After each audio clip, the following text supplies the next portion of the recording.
Well, in our riches to rags story, Cinderella is in her pauper's clothes. The prodigal nation is about to go into a foreign land to eat pig food. And yet, even as Judah's experience gets worse and worse, and the experience of the true church gets worse and worse, so the promise of God becomes greater and greater. We're going to spend a few minutes focused on that future hope. Let's begin with verse 1. See, a king will reign in righteousness. We're right back to that promise to David that one of his children would be king forever. But put yourself in Isaiah's shoes for a moment. He's living in Judah, a ruined country. They've been led for 3 centuries by David's children. And they've been led away from God and into a situation where the vast army of Assyria is about to sweep down and swallow up the whole country like figs from a tree. How is another king the solution? I mean, you can change political leaders, you can put a different party in power, you can even change the political system entirely.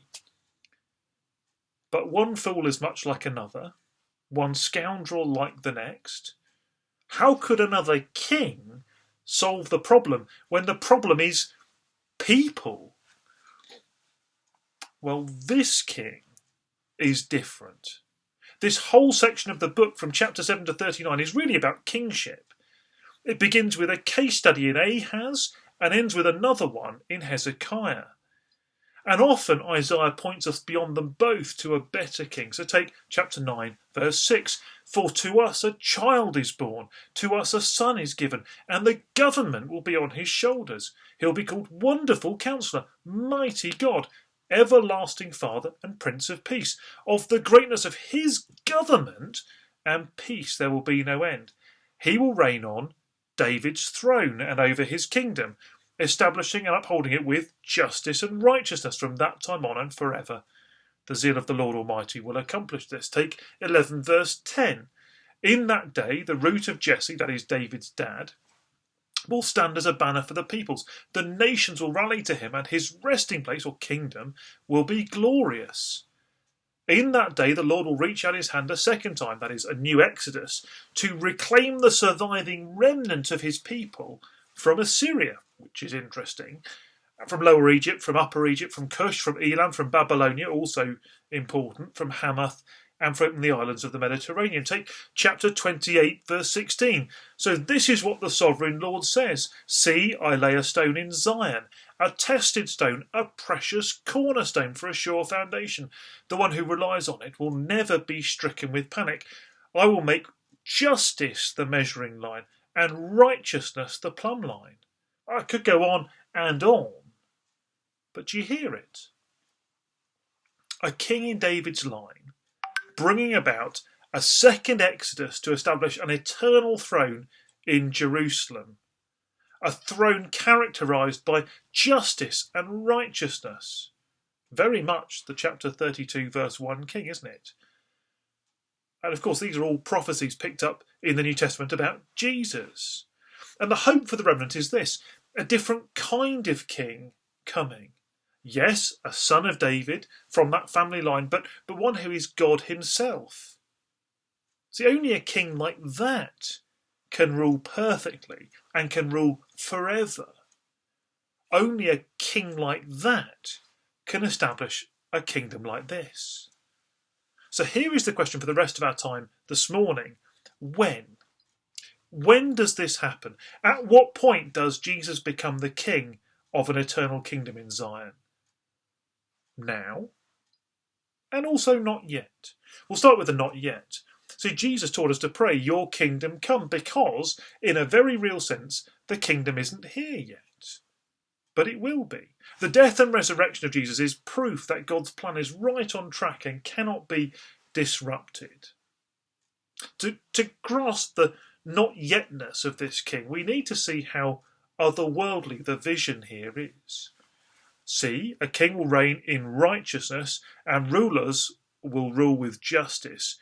Each one will be like a shelter from the wind and a refuge from the storm, like streams of water in the desert and the shadow of a great rock in a thirsty land. See, the best kings brought righteousness and justice to Israel. David was famous for it. But this king has so taught his people his ways that all the other leaders of the people rule with justice. No bad apples here. Each of them is like a shelter, which is language usually reserved for God himself in the scriptures. These leaders who serve, who protect, who nourish. The poor are no longer spiritually starved and physically hungry. See, when the nation has righteous leaders who serve the people, the whole society is revolutionised, isn't it? But there's even more, you see, because it's not just our experience of other people that is transformed. The whole experience of life is transformed. Verse 3, then the eyes of those who see will no longer be closed. The ears of those who hear will listen. The fearful heart, I guess, mind in our sort of way of thinking, will know and understand. That the stammering tongue will be fluent and clear. If we want a perfect society, then we need a perfect king who gives us perfect leaders. We need him to remove every fool and every scoundrel from the entire community, don't we? We need him to do a work in us so that we see him and hear him and understand him and love him and speak his truth perfectly. Nothing less than that. That total transformation will do. There must be no sin, no lingering wickedness of any kind. Now, please hear me. But I think that we all long for such a society, don't we? Where the poorest are fed and clothed, where the lonely are loved and welcomed into families, where every decision of every responsible person is made with perfect knowledge of the present and future, and is made without reference to selfish aims, but only to what does the most good for the people as a whole, where it's safe to walk out at night by yourself, and so on and so on. Don't you long for that? This is the hope that sustained the faithful remnant in Isaiah's day, that one day they'd get there. And I take it remains our hope of the same glorious future for us today, because that's still a future hope, isn't it? Nothing less than the kingdom of King Jesus can satisfy the longing of our hearts for really belonging. Something far better is coming. But I think there's even more to say, and we'll come to that in a moment.